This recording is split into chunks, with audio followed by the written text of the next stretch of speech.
વિદ્યાર્થીઓને મળતી શિષ્યવૃત્તિની રકમ ન મળતા વિદ્યાર્થીઓ મુશ્કેલીમાં મુકાયા છે। જિલ્લાના ધોરણ 1 થી 8ના 738 જેટલા વિદ્યાર્થીઓને વર્ષ પૂરું થવા છતાં શૈક્ષણિક સહાય નથી મળી।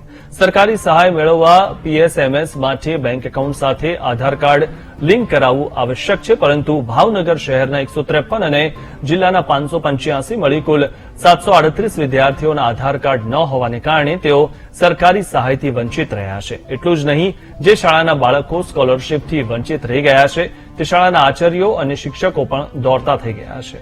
શિક્ષણાધિકારીનું કહેવું છે કે આ મામલે સરકારમાં રજૂઆત કરવામાં આવી છે અને આધાર લિંક કરાવવાની કામગીરી ઝડપથી પૂર્ણ થાય તેવી માંગ ઉઠી છે।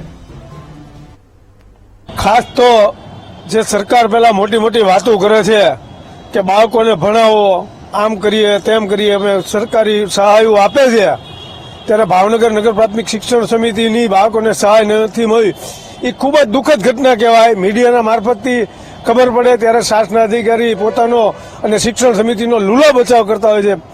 કારણ કે બાળકો જ્યારે સ્કૂલમાં એડમિશન લેવા જાય છે ત્યારે દરેક આચાર્ય એની પાસે આધાર કાર્ડ, બેંક એકાઉન્ટ અને બધું કમ્પલસરી માંગતા હોય છે। કદાચ ન હોય તો 1-2 દિવસમાં આપો, પણ એ સિવાય એડમિશન નથી આપતા।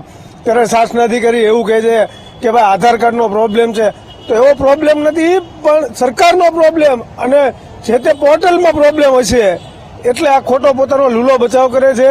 આ બાળકોને તાત્કાલિક સહાય મળવી જોઈએ, આવી વાહિયાતો વાત કરી અને પ્રજાને ગેરમાર્ગે ન દોરવા જોઈએ વાલીઓને। પ્રાથમિક શિક્ષણ સમિતિની 68 જેટલી શાળાઓ છે અને એની અંદર 29,900 જેટલા બાળકો જે અભ્યાસ કરે છે। દર વર્ષે વર્ષની શરૂઆતમાં શાળાના આચાર્યશ્રી દ્વારા ડિજિટલ ગુજરાત પોર્ટલ ઉપર જે તે કેટેગરી વાઇઝ એમની શિષ્યવૃત્તિની ઓનલાઈન દરખાસ્ત કરવામાં આવે છે।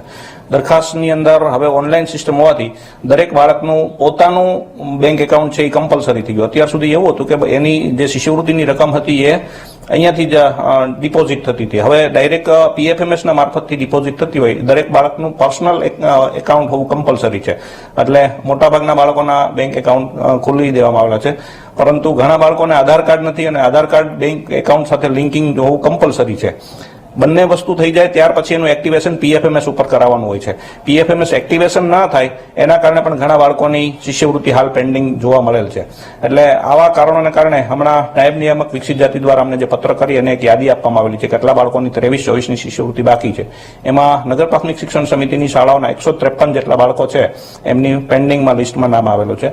આ બધા જ બાળકોને કોઈકને આધાર કાર્ડનો પ્રશ્ન છે, કોઈકને બેંક એકાઉન્ટનો પ્રશ્ન છે, અથવા તો લિંકિંગનો પ્રશ્ન છે, અથવા તો પીએફએમએસ એક્ટિવેશન નથી થયું। આવા જે કંઈ પણ ઇસ્યુ છે એ બાબતને અમે 6 જેટલી શાળાઓની અંદર 153 જેટલા બાળકો છે આ બધા જને અમે વ્યક્તિગત માહિતી મંગાવેલી છે। સાથે સાથે આની અંદર તાત્કાલિક કાર્યવાહી પૂર્ણ કરીને 2-5 દિવસની અંદર આ પ્રશ્નો સોલ્યુશન કરવા માટે અમારા દ્વારા પત્ર પણ કરી દેવામાં આવ્યું છે।